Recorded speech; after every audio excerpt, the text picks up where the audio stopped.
Start.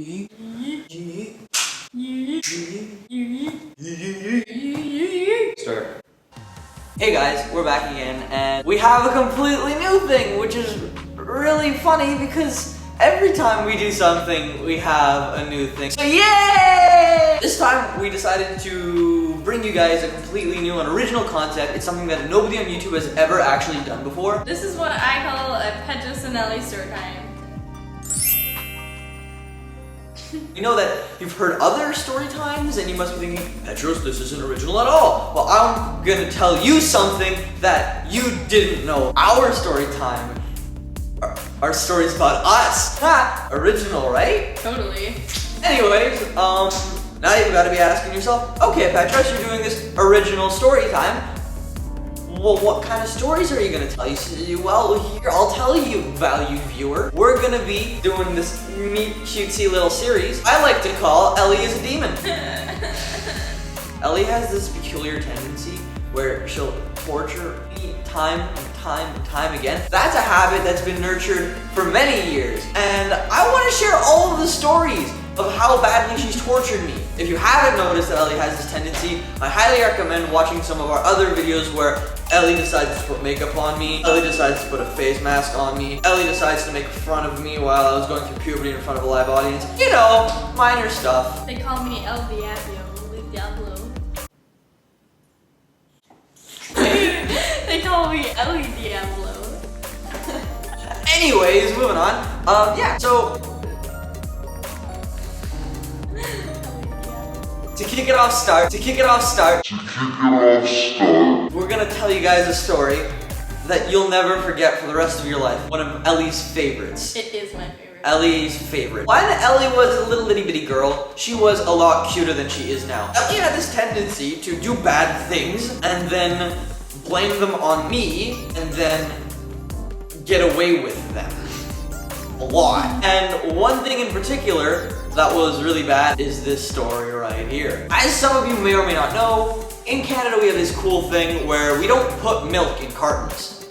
We put milk in bags. Ellie, go get the bag of milk.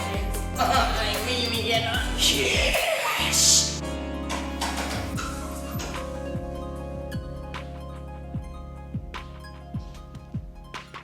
Ellie, hurry up. So our milk comes in this big bag. We have 3 little bags of milk. They look like this. Oh, it's so cute! So cool. And then we put our bags in these pitchers. They look like this. And you cut the edges. Edges are snatched. And then you just pour it. Like that. You pour it into your cups, you pour it into your bowls, you pour it into your life. As you guys can obviously tell off the bat, this is a 100%, 150% superior method of drinking milk. Ellie, go get a cup. Ellie, go get a cup. No, go get a cup. I can't keep you. You can get a freaking cup. I was bringing a cup. And he said no.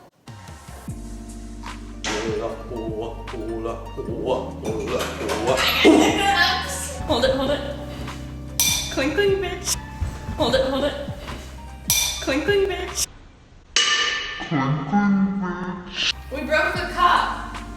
Milky goodness. Milky bad pushed it.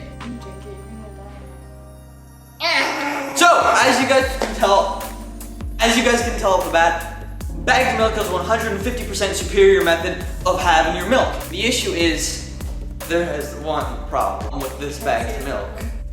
When you drop it, it explodes. That's the one issue with bagged milk. If you drop a carton of milk, it might like deform. You might get a rip in it. And you're like, but this is just gonna like explode. If you drop it, it's splatter. It's a bag full of milk. So here's where the story starts. Okay, I was 10. She was 8, maybe 7 years old, and we used to have 2 fridges in our house. We used to have a big fridge upstairs where we put all our fridge stuff, and we used to have a smaller fridge where we keep all the spares. So we'd have the milk that we were using in the upstairs fridge so that we could use it, and then we'd have all of the spare milk in the downstairs fridge.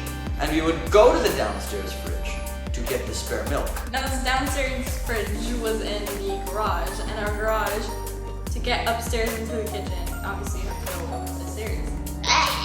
But the problem with this is our stairs had holes in them. Between each and every step, there was a gap, and the gap went to nothingness. It was just it A black hole. It was an empty abyss.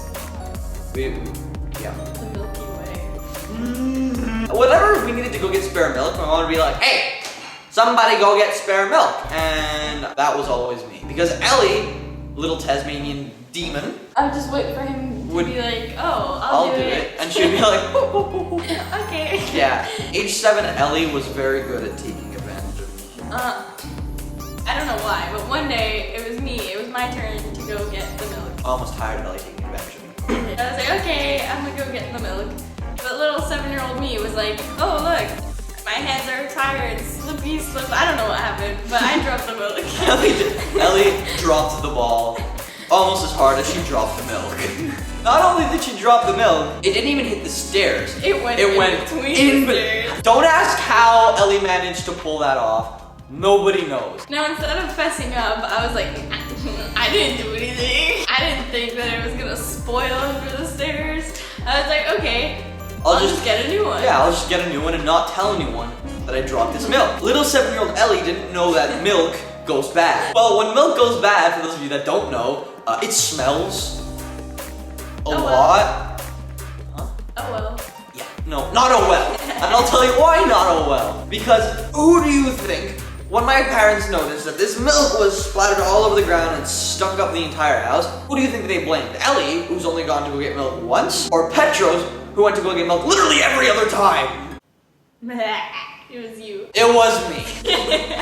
For years, my parents like lorded it over me. They were like, "Yeah, remember the time you dropped the milk on the steps?" I was 10 and I was just sitting around like, I didn't drop any milk. I swear I didn't drop any milk. I never dropped the milk. So yeah, it took only like 4 or 5 years. Once my parents stopped caring about it, I was like, "Oh yeah, guys, remember that bag of milk that was dropped?" That was me. Yeah.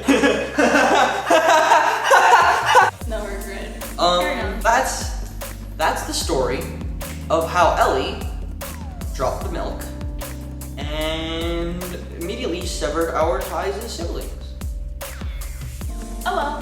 What the fuck? Too long did not listen and too long did not watch is Ellie took advantage of Petros. Ellie fucked up big time when she did the one job that Petros had to do continuously. Ellie blamed her fuck up on Petros. Petros got in trouble for years and then Ellie laughed about it. And Ellie still didn't care. And Ellie still didn't care. Alright! If you enjoyed this video, make sure to like, comment, and subscribe. Right there. So check out our last video, click over there, click over there, click over there. Or over there. Yeah. Make sure to comment below, let us know what terrible things your siblings have done to you or what terrible things you've gotten away with by blaming them on your siblings. I'm curious to see how many of you are terrible people. Check out our Twitters and Flurries and all the social media stuff. Click it there.